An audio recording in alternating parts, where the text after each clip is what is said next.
All right, so hello everyone. Happy Wednesday. It's around 12:02 where I am here in Toronto, Canada. So I think we can get started. Welcome to BioRender 101, Improving Communications Through Visuals. There's actually three of us on the line here today. My colleague Jacqueline and I will be doing sort of a crash course to our program. And Cindy, my colleague, will actually be in the chat box to answer all your questions throughout today. And our goal is really to provide you with a taste of what our platform can empower you to do right from your computer in improving your science communications. So I hope my audio is okay. Please let me know in the chat if it starts breaking up and I'll adjust that accordingly. And I guess on that note, a few housekeeping things. There is a chat box and you're welcome to comment and talk with your fellow colleagues and interact with all of us. But just a quick tip, if you would like other attendees to see what you're writing, you actually do have to select the all panelists and attendees option right here in the chat box below you. For some reason, Zoom just kind of defaults to writing to panelists only, so it'll stay private to everyone on the line, which is myself, Jacqueline, and Cindy. But if you have any questions throughout the webinar, please submit them to our Q&A. It could also be found at the bottom of the webinar view, and we'll be monitoring it all throughout the next hour or so. And on that note, I would like to get to know all of you as well. So I'm going to launch a quick poll here just to get an idea of who we have with us in the room today. So let me just launch that. And yeah, the questions are basically, what is your current area of study, work, or research? And it's multiple choice, so you can select more than one. And I apologize if your field is not listed here. I think Zoom kind of limits it to a few number of options. But if you did click on other, feel free to throw in your field of research in the chat box. And we'll keep that in mind throughout today's session and try to make it as relevant for you as possible. The second question here is, have you used BioRender before? It seems like a lot of you haven't used it yet, and that's great. And a few people that have used it maybe once or twice. So yeah, great to have you join us today, and hopefully we can all learn something. I'll let the poll run for a bit, and we'll come back to the results. But basically, roughly for the next hour or so, we'll be going through a very maybe 5-minute background intro of BioRender. But for a majority of today's session, we'll actually be in the app covering both the basic and advanced features of BioRender and really give you a crash course on how to use the platform. But before we get started, I'd like to quickly introduce myself. I figured since we'll be together for the next hour or so, my name is Francesca, and I'm the Scientific Communications / Customer Success Manager here at BioRender. And yeah, I have a bit of a science background and research background. I did biomaterials research here at the University of Toronto for a few years before joining the BioRender team. So, I can relate to everyone here about their struggles of trying to create publication-worthy figures on PowerPoint, and hopefully I can help you with this by the end of today's session. And as I mentioned, I also have Jacqueline on the line with me. Jack, did you want to give yourself a quick intro? Yeah, sweet. Thanks, Fran. So my name is Jacqueline. I'm an account executive here on the business development team. But similar to Fran, prior to this, I did my master's at the University of Toronto, where I did some, research work after that in the field of concussions. So again, kind of same as Fran, I've experienced the struggle of trying to make figures in PowerPoint. So we're excited to have you all today to try and fix that problem. Thank you so much for that. Well, anyways, enough about us. I'm going to quickly give a short background into BioRender, and then we'll move on to the demo.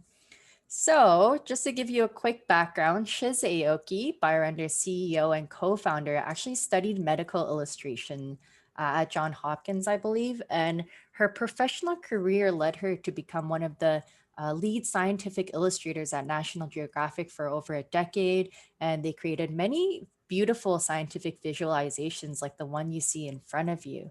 And on the side, she also worked very extensively with scientists in popular academic journals such as Science and Nature. She found that a lot of them would end up using PowerPoint or something similar to spend hours trying to make an illustration just to articulate their work and kind of create an array of figures that look like the ones in front of you today. And, being part of the research community, I'm sure you've seen these similar figures many times. And I don't really think the kind of vastness of the figures is really a fault of the researchers. I think it's really due to the fact that there aren't enough resources for scientific illustrations. And I'm pretty sure, this one, maybe these two were made on Microsoft Paint, and maybe this one might have been made on PowerPoint.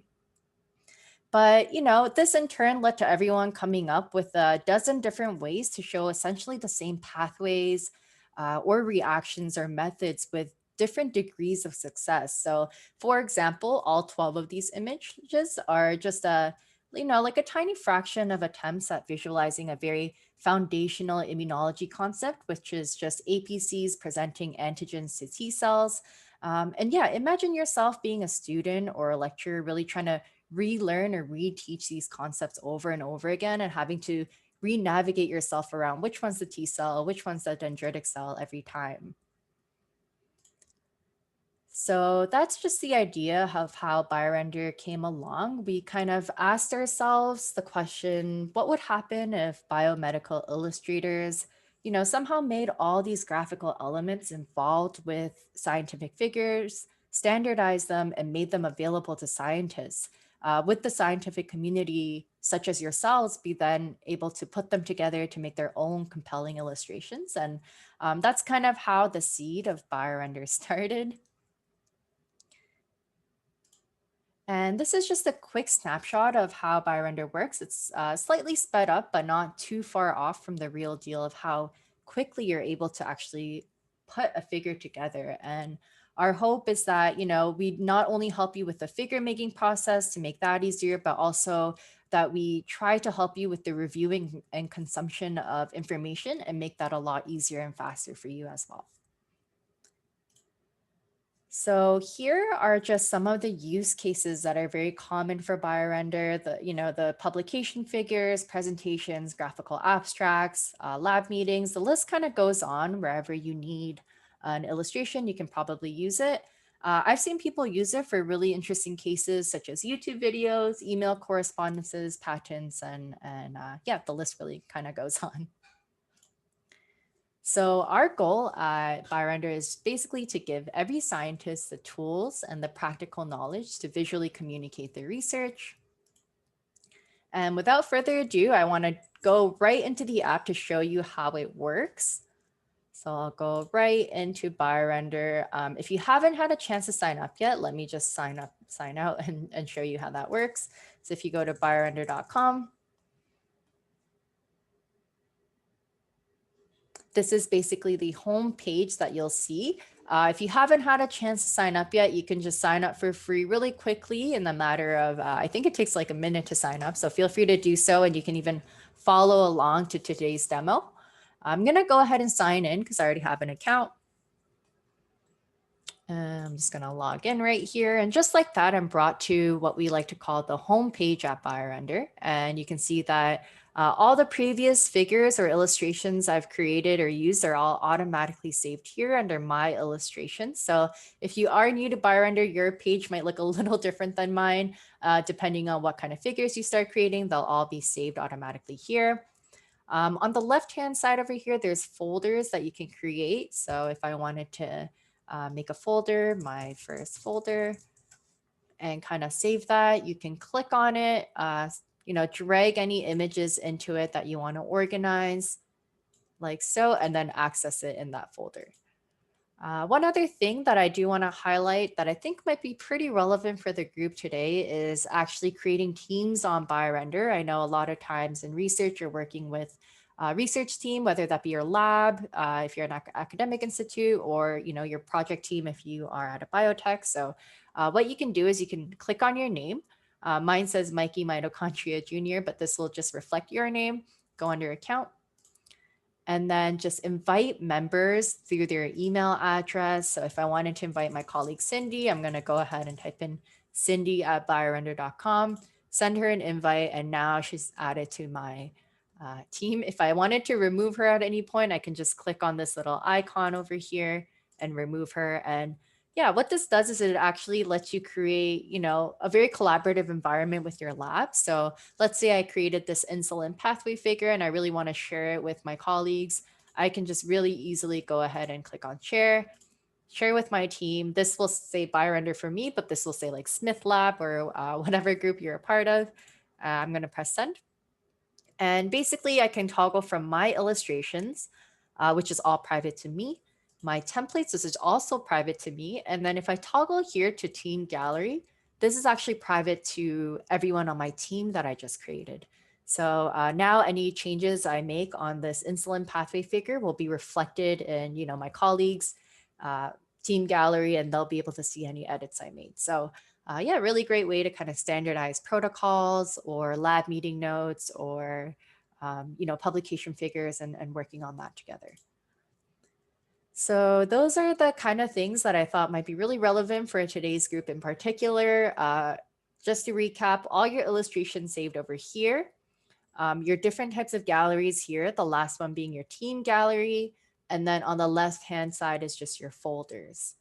Yeah, and then we'll get to kind of making a figure, and Jacqueline will take over that in a bit as well. But there's two ways, just to give you a gist, there's two ways where you can actually create a figure. The first way is to start from a blank new canvas over here. And the second way is actually to start from a pre-rendered template. So I'm going to highlight templates really quickly and we'll come back to the illustration. But basically, I'm going to toggle from this tab to this tab over here that says BioRender templates. And just like that, we're kind of brought to the BioRender templates page. You can see that we have a lot of different, types of figures, anything from very macro to molecular micro level across all the fields of life sciences. We actually have a full team of illustrators dedicated to just making templates full time. So this is always being updated every kind of week. And let me see in the poll what you guys threw in here, and I'll be able to search for some of those templates now. So I'm going to end the poll. I apologize for everyone. I don't think everyone got a chance to kind of answer, but it seems like we have quite a bit. So I'm going to share the results right here. It seems like we have a lot of molecular and cell biology, a lot of others as well, kind of being thrown in the chat box: cancer oncology, immunology, and biochemistry. And it seems like the majority of you haven't really used BioRender, with the exception of a few that have.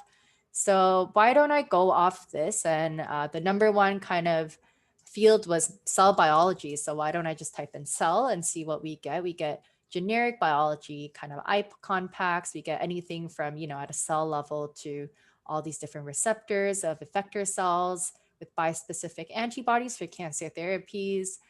We have anything from epithelial layers to skin cancer progressions, cell junction types. So a lot of different, I guess molecular and cell biology is quite a broad category, but we also have lab protocols. All our templates are fully editable, and they'll all have these descriptions about them. We work with experts in the field, so a lot of PIs and PhD students and people who research this on a daily basis. And then we also have further readings for a lot of them. So feel free to go ahead and check it out.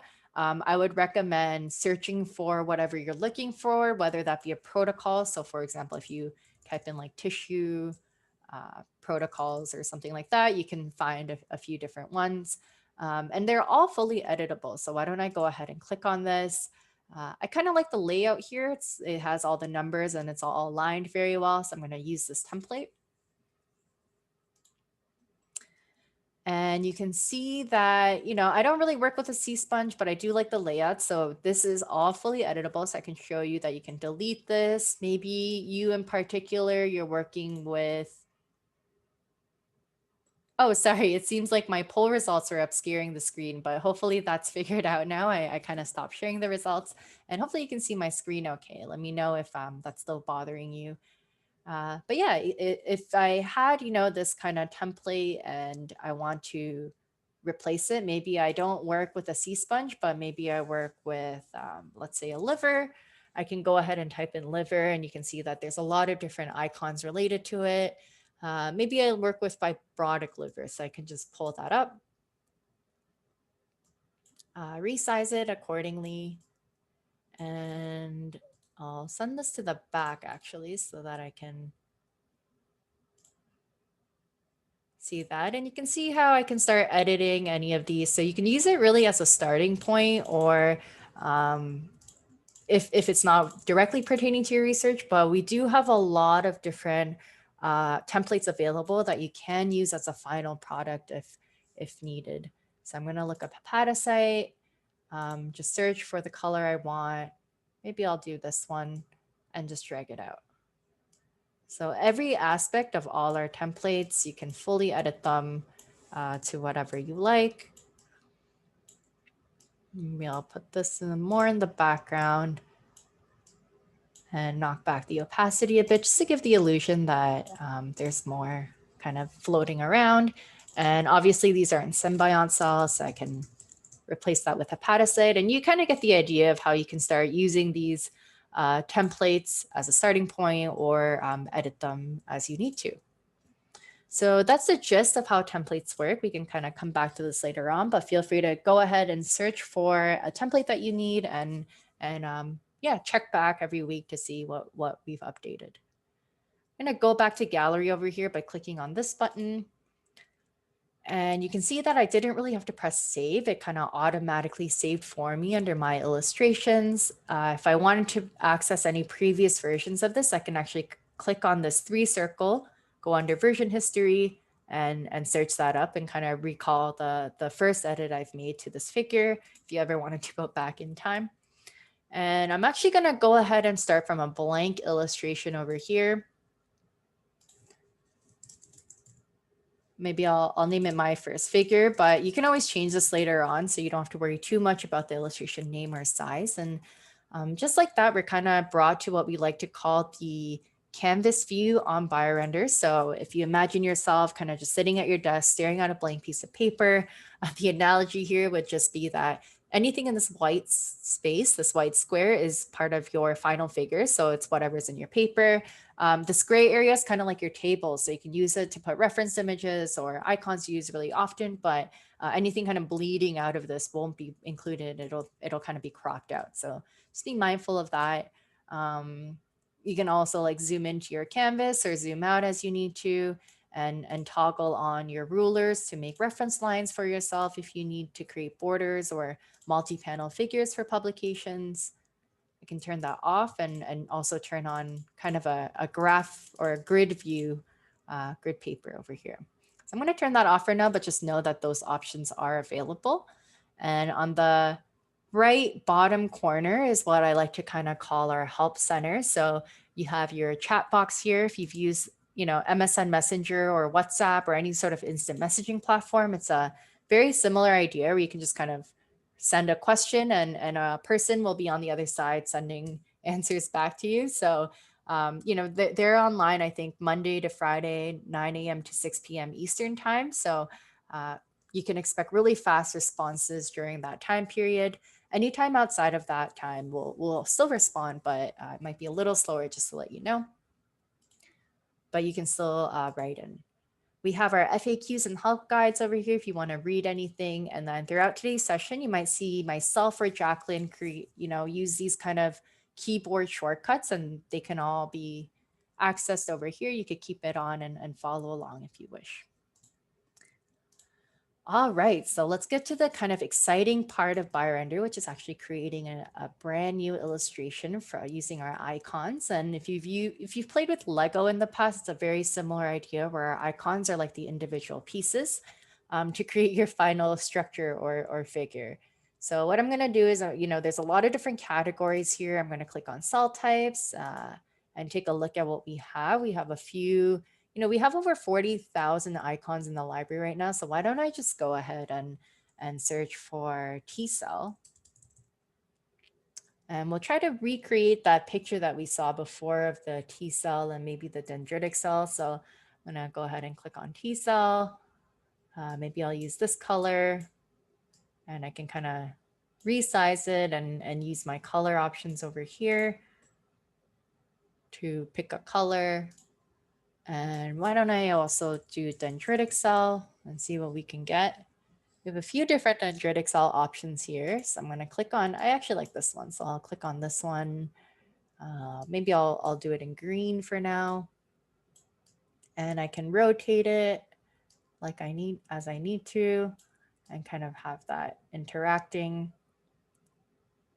And what we'll do is we'll create a T cell and a dendritic cell interaction. Since we have a lot of immunologists in the room with us today as well.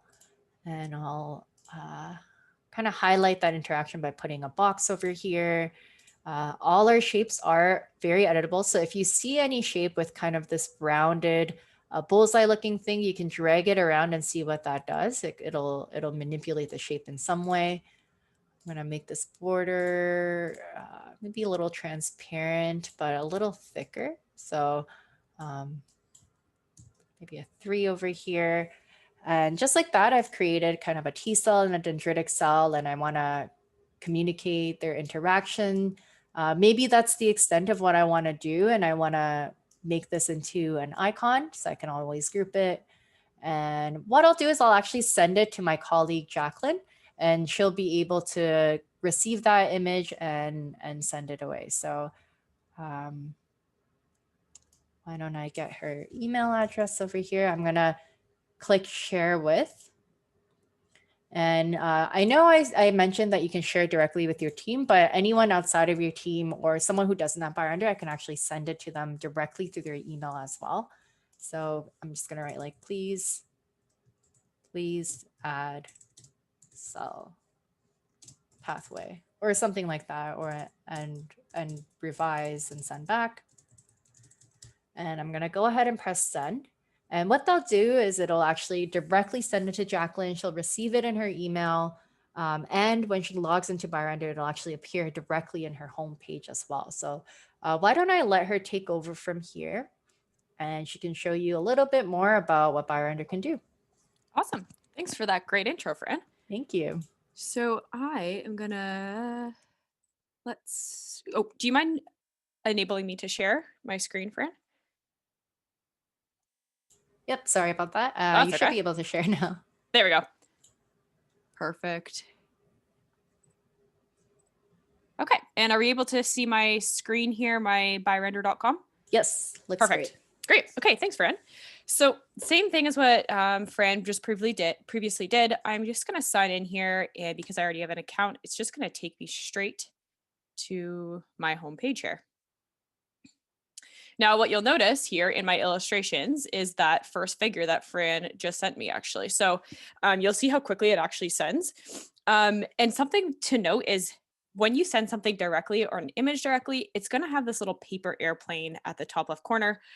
I'm not sure if Fran had previously gone over that, but it doesn't hurt to go over twice if so.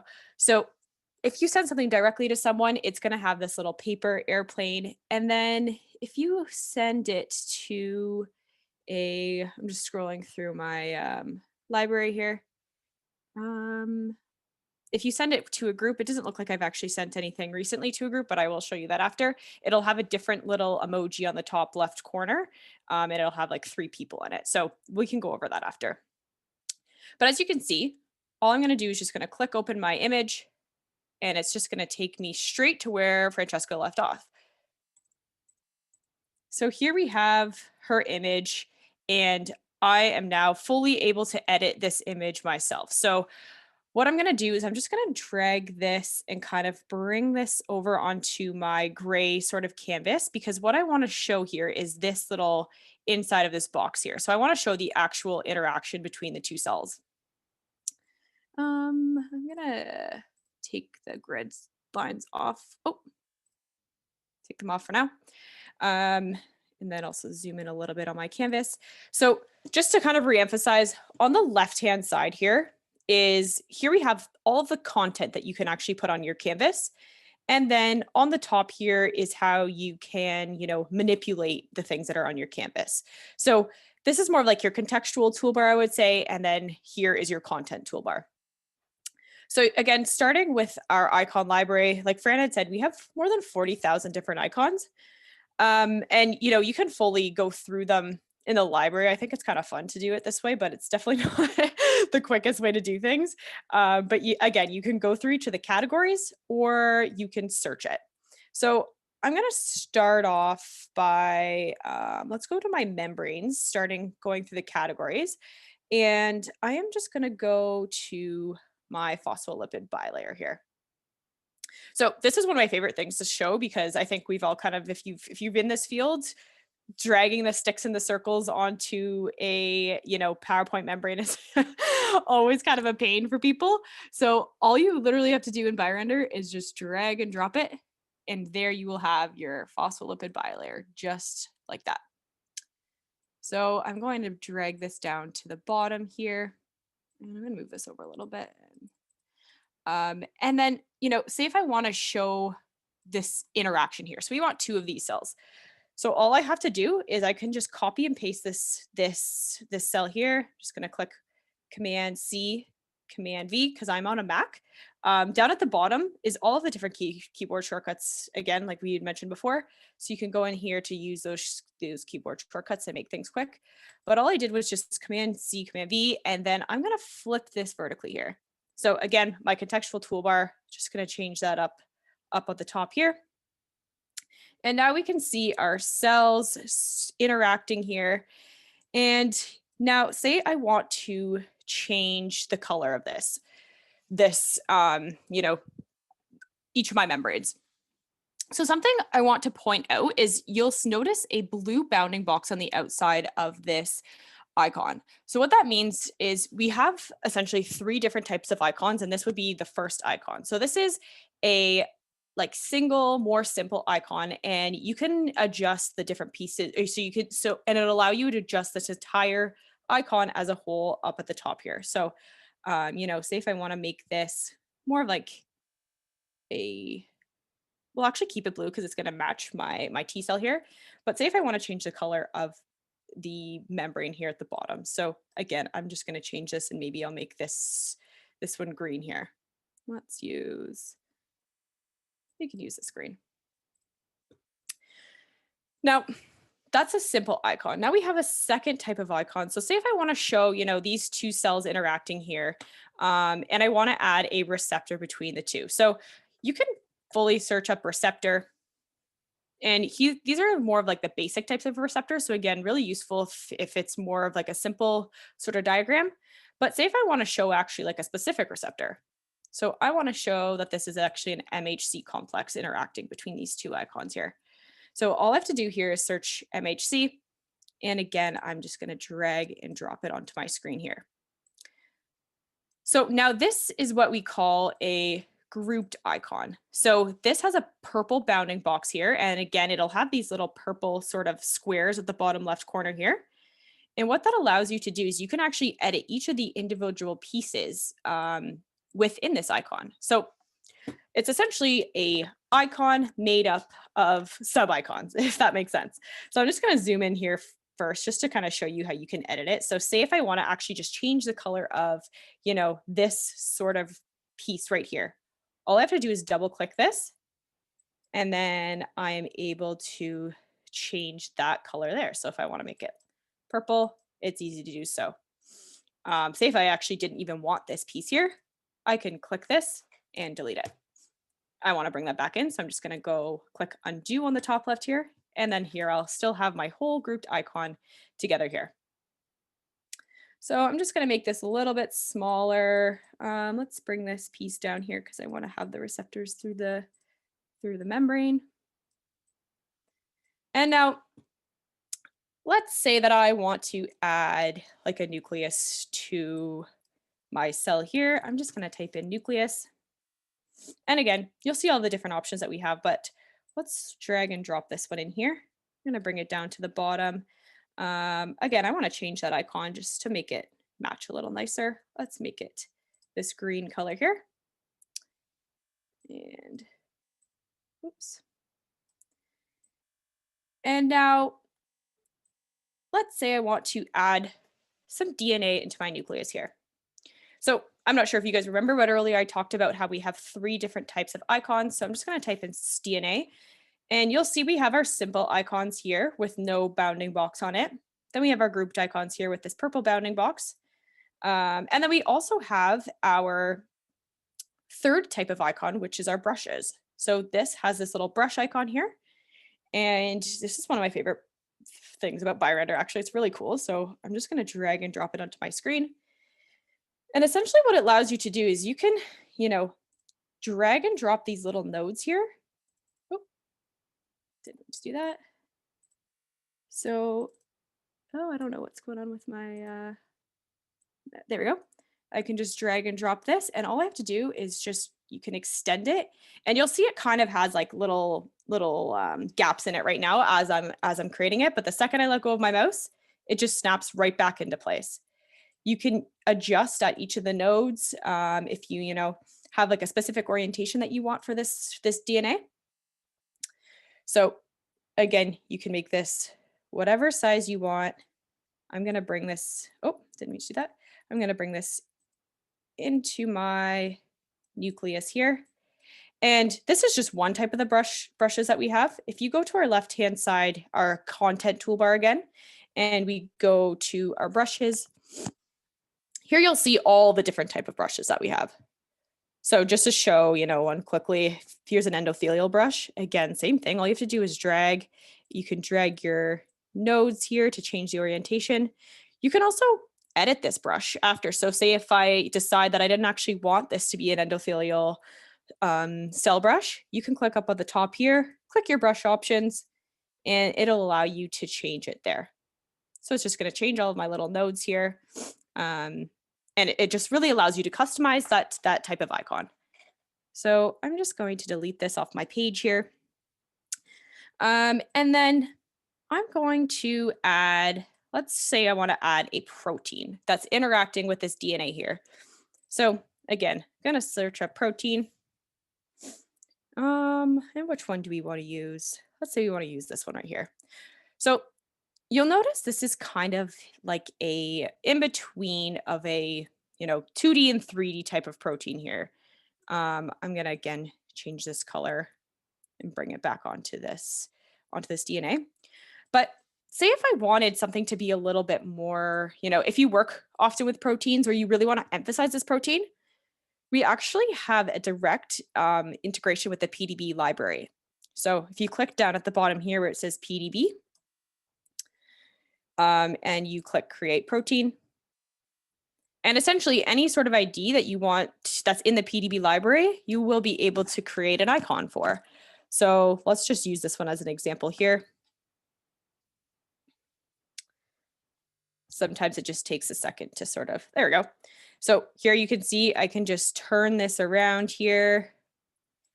Any orientation I want. I can also change the actual structure. So if I want it to be, van der Waals or changing the different surfaces, you can change the color or, the shading style if you want to make it more of that toon effect. And so like if this is the the orientation I want, all I have to do is click save as a new icon. And there it will be. It'll go right onto my canvas, and then it'll also go into my BioRender protein library. So here are all the different icons that I've made in the past. Again, you can adjust it accordingly and, turn it. I'm just going to delete this, but just to show you how easy it is, you can just drag and drop it onto your canvas here. And it just really gives a really cool effect for those types of proteins if you want to emphasize that. All right. Now, I'm just going to keep this sort of protein for now, just to keep things simple. And I'm going to make this a little bit bigger here. But I also want to show a protein that's, interacting with the end of this cell here. So another way you can do it also is up on the top of our contextual toolbar, you can insert shapes or you can insert text, but I'm just going to show inserting a shape here. And we're going to go, you'll see all of the different shapes that you can add, like Fran previously mentioned, but I'm going to go to my text shapes here. And here we have another type of protein. So all you have to do, text shape, drag and drop it like this. And I'm going to just make this a little smaller, but I'm going to copy paste it a couple of times here just to show this sort of interacting. So this is like another simple way to do it. There's so many different options of however you want to show your picture, whatever works best for your story. I'm gonna make these a little bit smaller. They're a little bit clunky for now. And now, so there we have our protein here.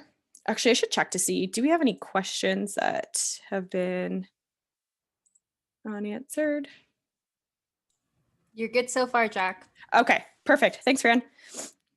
Okay, so now say if I want to show again, like what we were talking about before, this protein interacting with the inside of this nucleus, the DNA inside the cell. Up at the top, we have our arrow library. So this is something we really took a lot of consideration into when our developers were creating our library, just because in our illustration team, because arrows are such an important thing to be able to show the orientation, the way that things work in science. So what we have here is fully a large library where all of the arrows are dynamic, just like that brushes feature was here. So I'm just gonna use this arrow here and I'm gonna show it interacting with the inside of my nucleus here. So as you can see, it kind of looks like it just went straight down here, but I can just click this node and I can adjust it that way. So say if I actually here, let me zoom in here. You can use all of these different nodes and you can change whatever orientation you want. And then after, if you decide you didn't want that, you can just double click on the node and it'll release it back to where it was before. Let's zoom out. And then now just to show you an example of another arrow, here we say if we want to show our protein going down the DNA. So let's go to our arrows here. I'm just going to drag and drop this one. It's always pretty tough to make that 90-degree angle. So we're just going to drag it here and we're going to show exactly how it has interacted. So here we have the basis of our, cell-to-cell interaction. Now, say if this little cell on DNA plus the arrow is something that you would use quite often. So what you can actually do is you can highlight, oh, that's kind of giving me trouble here. So I'm just going to lock that into place, lock this object so that it doesn't move, because I just want to highlight these three pieces here. So now you can see it has these three different icons that are highlighted. But what I'm going to do is I'm going to group them together. So now it's going to move as one. And then I'm also going to favorite it. So then now you'll notice on the left-hand side here in the favorites sort of tab, there's going to be a new number to it. So what it did is it actually saved it to my favorite library. And now, so say if I wanted to actually just delete, I just ungrouped that, delete this entire group, all I have to do is just drag and drop it like that. So it just saves a lot of time. If this is like something that you use quite often in most of your, doesn't matter what sort of research, you can also, if you want to save your team time, you can also share it with your team. So I'm just going to click share with your team here, that little icon on the top. And then now when I click my team library, share with your team, I'm going to share it with my team BioRender. And once I click my team library, it's going to be in here as well. So now everyone on my team is going to have these individual icons that we've created. So you can share full images, and then you can also share, personalized icons. Another thing that you can do is you can actually upload images. So I'm going to click upload here. A lot of times people will want to do this if they want to add like a logo, or if you want to insert a graph or something from GraphPad, you can do that as well. So you just have to save the image and you can drag and drop it. Oh, you can see it just acts as like it's the same sort of icon here, making this a little bit smaller. This one, let's lock this in place too. And you can just move it around that way. I'm going to delete this one for now, just because it doesn't really make sense. But sometimes what we see is if people want to, say if I wanted to add my logo in here, we can also do this as, oh, that's not the one I wanted to insert. Let's save this one right here.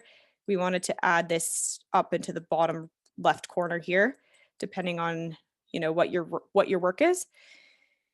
You can put that in the bottom there, and then you can also actually change the opacity. So I know Fran went over this quickly before, but it kind of makes it like a watermark.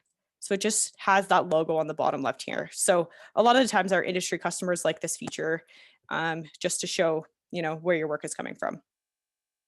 But we're going to delete this for now. And I'm going to zoom out of my canvas here. And what we were trying to do before is we were trying to show, that cell to cell interaction here of the T cell and the dendritic cell. So what I'm going to do is I'm just actually going to drag this onto my canvas here. We're going to make this a little bit smaller.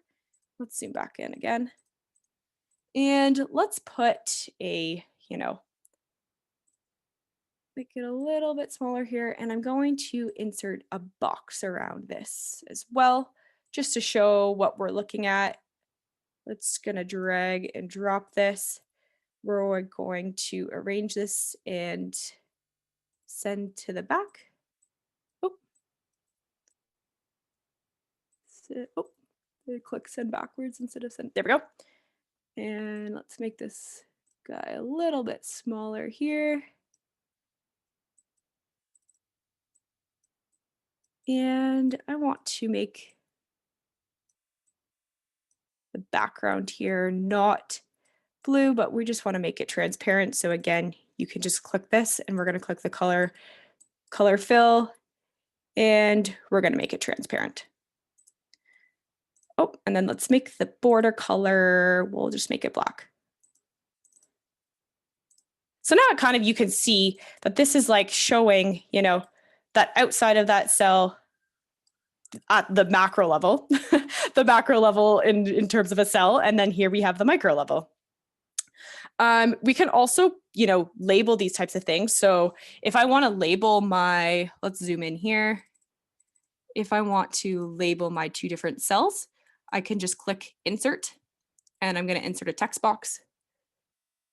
So let's write this here. I'm going to make this my T cell. And we're going to make this font a little bit smaller. We can also change the color of this font. So let's highlight this here. And we're going to click this. And, let's say if I want to match it with the color of the T cell, I'm just going to click the color picker. And there you have it matching exactly the same. Let's label the bottom one as well. So, and I apologize if this isn't totally accurate in terms of the science behind it, but we could all kind of understand the gist of things. So let's, make this a size 8 and then do our color picker again here. And there you have let's move our canvas here. Here we have our completed sort of image for now. So, I don't know why this is in the center. I changed my mouse earlier and it's kind of giving me a little bit of trouble. But anyways, so this is our final image. And if you want to show actually what you finished with, all you have to do is click preview. And this is going to be our final image. So you'll see it didn't really take a whole lot of time. Once you start getting used to things, all you have to do is quickly drag and drop things and it'll, have this beautiful image and not too much time. So now we're getting into these sort of post production types of things. So if I want to export this, all I have to do Jacqueline, is... I think you can scroll to the right using that bottom scroll bar, horizontal scroll bar. There we go. Okay. Okay. Thanks, Fran. I appreciate it. Okay. So at this point, do we have any other questions or anything else that we want to go over? Let me check the chat. One question from the audience actually was, how do you adjust the width of the arrows as well? Oh, yep. We can also do that. So if you want to highlight this, I'm just going to unlock it. And you can click up. Let's zoom in here again. We're going to zoom straight here. And I'm going to adjust my line width here. So you can change it no matter, how thick and thin you want it to go. Another thing that's cool is if you can actually, I know that mine is faded right now, but you can take that off as well. So if you added just an arrow that looked like this, you can also add in that line fade. It's all quite adjustable after the fact as well. So if you complete your image and then you just think one thing looks a little bit off and you want to change that, you don't have to insert a whole new arrow. You can just do it this way. You can change the end, or you can change what sort of head you have on it as well. So let's go back to this and we'll go back to line fade. Is there anything else I should cover in terms of the arrows there? No, I think that's good. I do want to highlight that you could also change the head size or the tail size if that's something you need to do. Perfect. Thanks, Fran. One thing I do want to point out here is, Fran, are you able to see my icon button here requesting an icon? I don't know where it went. No, I think that's in development right now. But... Oh, okay. Okay, great. Okay, so I'm just gonna, you can request a custom icon depending on, if you went through our entire library. We do have 40,000 different icons, but on a paid subscription, you can request a custom icon that, might be a little bit more tailored to your work. Also, I think I'm actually gonna crop this a little bit, even though whatever is not on the canvas isn't gonna be on my image, but I think it'll look a little bit nicer here, and I'll show you how to crop. So I'm just gonna click this here, and I'm gonna click the crop button, and we're just gonna drag it down here. And then same thing with the bottom here. Let's crop it. Okay, let's crop this one as well. Again, it's outside of your canvas. It just makes things look a little bit nicer. Okay, so now exporting. You can do this right here on your while you're on the canvas view here, and I'm just going to click export. And here you can see this is how your final image, and there's a couple of different file types. So you can either save it as a PNG, JPEG, or a PDF. Then you can also save it at 72, 150, or 300 DPI. So different types of resolution depending on what you're looking for. You can also, on the bottom here, there's an option to preview it in grayscale. So you can actually click this, and this will allow you to sort of show if there's enough, contrast to be able to actually see it in black and white. So I'm going to export this here. And you'll notice it's just going to save down here at the bottom. So it's going to save into my downloads. And I'm going to click X here. This is going to, that shows you how to cite your image. And I'm going to go back into my, just have to move my Zoom taskbar here. I'm going to go back to my BioRender slideshow, and I'm going to show you how you can actually import it into PowerPoint. So all you have to do is you're just going to click insert image. I'm going to upload it from my computer. So here we have it in my downloads. I'm going to click my first figure. We're going to open it up, and there it is. So I saved it as a PNG, so it's going to have that transparent background. But again, you can see how easy it is to actually bring this entire image into PowerPoint. Now, is there anything else I should cover here, Fran, or any other questions or anything else I can go over? No questions from the audience, but you can also show how to upload images. Maybe they have results or microscope images they want to upload, or any kind of logos, or you could also highlight PDB for anyone working at a molecular cell bio level. That might be a little relevant. Yep. So we went over the PDB earlier, and then again, I can go over the uploads, but we'll go actually back to my gallery here. And here we have my figure that's now updated to my new figure. I know that Fran earlier had said you can go through all your versions. So if I click my 3 dots here, and I go to my version history, here you can go through all the different versions that we've included here. So, oh, that's not a version we would want, but you can, make a copy of whatever version if you wanted to go back in time. But let's go back to our templates here. I'm gonna go to my templates. And one of the actually really large use cases that we've been finding with BioRender is people love to use it for labs and protocols. I think, reading through an entire body of text when you're doing trying to understand what happened in the protocol can be a little bit difficult. So using something like this is found to be super helpful. Just some sort of visual aspect to it. So let's say if I wanted to use this one right here, we're going to use this template.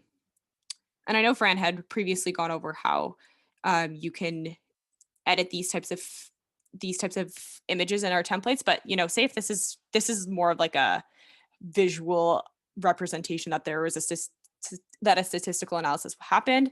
But again, if I want to actually upload my exact graph, I can do that as well. When I go to my uploads, it's just going to go, if you click upload files, it'll go to your downloads.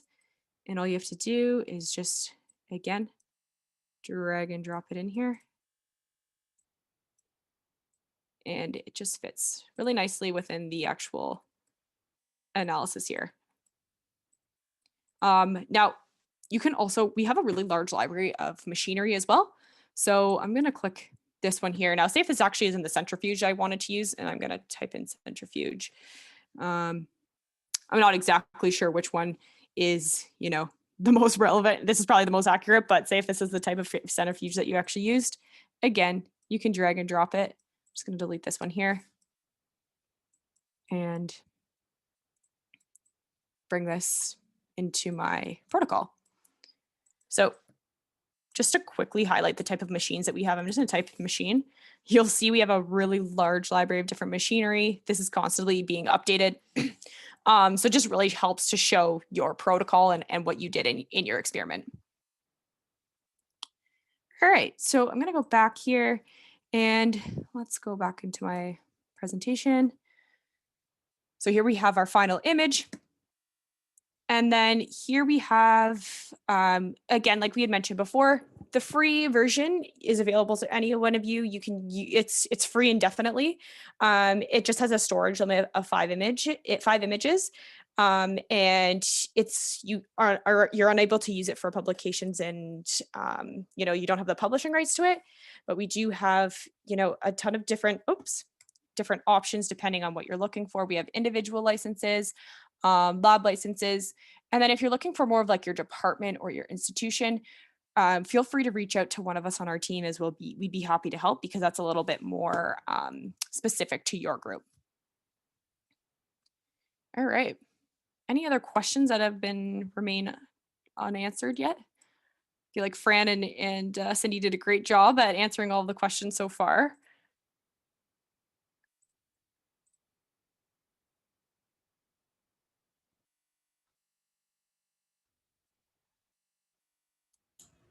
Yep.